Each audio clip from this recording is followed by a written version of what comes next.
ఏ బాటైనా పర్వాలేదంట, సమయంతో సాగటమే మన సింపుల్ సిద్ధాంతం.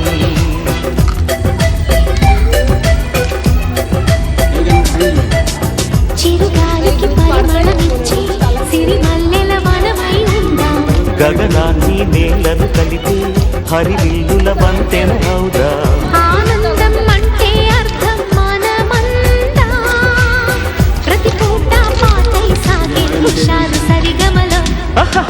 ఎన్నో ఎన్నో రాగాలుండే సంగీతం కాదా, చల్లకి నవ్వుల కేరింత.